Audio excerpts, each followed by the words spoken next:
भारत के एक बहुत ही संवेदनशील और कह सकते हैं रणनीतिक हिस्से में ना कुछ बड़ी हलचल हो रही है।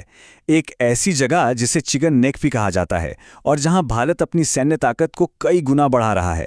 चलिए समझते हैं कि आखिर ये पूरा मामला है क्या। तो खबर क्या है? खबर सीधी और साफ है। हजारों भारतीय सैनिक सिलीगुड़ी कॉरिडोर की ओर बढ़ रहे हैं और वहां 3 नए मिलिट्री गैरिसन्स बनाए जा रहे हैं। ये कोई छोटी मोटी तैनाती बिल्कुल नहीं है। अब सवाल उठता है कि ये गैरिसन होता क्या है। देखिए, आसान भाषा में समझिए कि ये सैनिकों के पक्के ठिकाने होते हैं जो किसी भी इलाके की सुरक्षा के लिए बनाए जाते हैं। और दिलचस्प बात पता है क्या है? इस एक कदम से उस छोटे से इलाके में गैरिसन की संख्या सीधे दोगुनी हो जाएगी। मतलब जो सुरक्षा घेरा पहले था, अब वो सीधा सीधा डबल होने जा रहा है। तो सबसे बड़ा सवाल तो यही उठता है कि भाई अचानक ये सब क्यों? इतनी बड़ी तैयारी, भारत को इस इलाके में ऐसा क्या खतरा महसूस हो गया कि उसे अपनी सैन्य मौजूदगी दुगनी करनी पड़ रही है? इस क्यों का जवाब ना भारत के नक्शे में ही छिपा है, खास तौर पर चिकन नेक या सिलीगुड़ी कॉरिडोर की बनावट में। ये वो जगह है जो असल में पूरे खेल को तय करती है।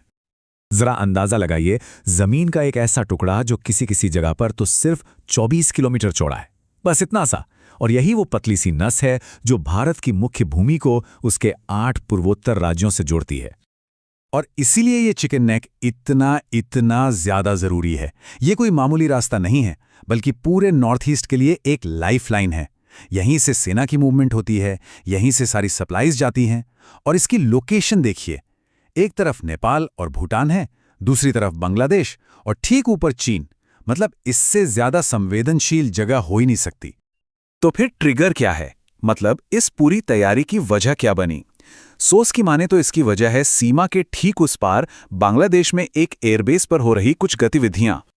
खबरें ये आ रही हैं कि बांग्लादेश इस एयरबेस को नए एयर डिफेंस रडार सिस्टम से लैस कर रहा है। और क्योंकि ये कॉरिडोर के इतने करीब हैं, तो जाहिर है भारत में सुरक्षा को लेकर चिंता की लहर दौड़ गई है। और इस पूरी कहानी की जो टाइमलाइन है ना, वो काफी दिलचस्प है।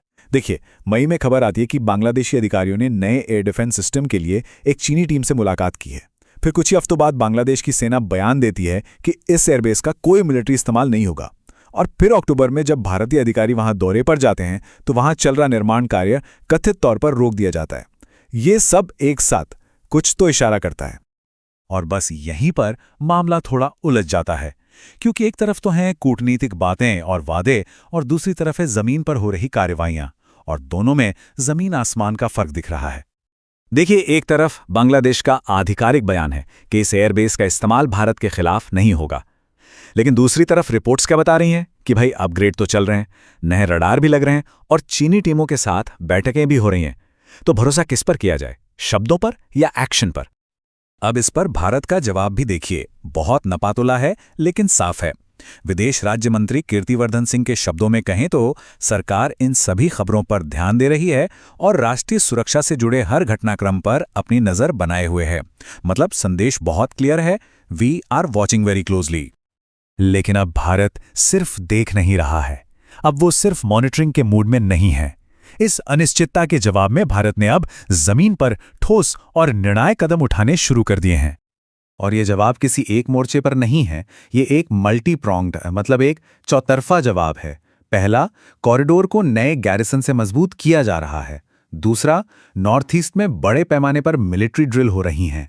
तीसरा, इस इलाके में विमानों के लिए खास चेतावनी भी जारी की गई है। और चौथा, बंगाल की खाड़ी में भी अपनी ताकत दिखाने के संकेत दिए जा रहे हैं। तो सवाल यह है कि इन सारी कार्रवाइयों से भारत आखिर संदेश क्या देना चाहता है अपने पड़ोसियों को और पूरी दुनिया को? संदेश बहुत साफ है। ये एक नए, मुखर और आत्मविश्वासी भारत का रुख है। वो भारत जो अपनी सुरक्षा को लेकर अब कोई समझौता करने के मूड में नहीं है। और इसे एक लाइन में शायद सबसे अच्छे से समझा जा सकता है, जो एक तरह से चेतावनी भी है। धैर्य को किसी भी नजरिए से गलत नहीं समझा जाना चाहिए। मतलब बहुत साफ है, भारत का धैर्य असीमित नहीं है।